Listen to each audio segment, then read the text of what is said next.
हमें चलना चाहिए, माफ कीजिएगा। रुक जाए, मेरी बात सुने। बात सुनो मेरी, मैं अपनी बेटी की शादी तुमसे नहीं होने दूंगा। बेहतर होगा तुम इस घर से फौरन निकल जाओ। बाबा चलो। नहीं, बाबा।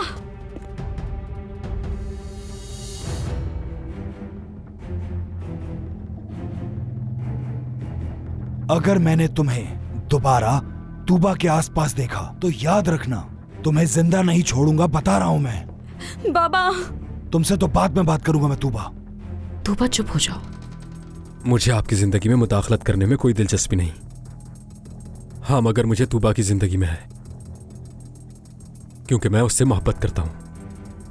मैं उसे कभी नहीं छोड़ सकता।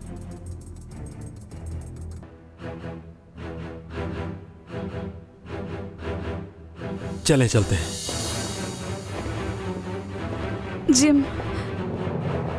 कोई बात नहीं तूबा, मेरी ही गलती है, मुझे नहीं आना चाहिए था।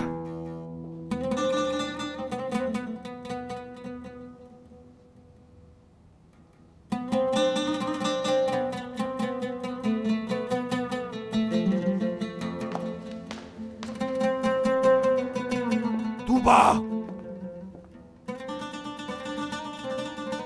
करीम, पुरसुकून हो जाओ, संभालो खुद को। चलो आओ मेरी जान। या अल्लाह।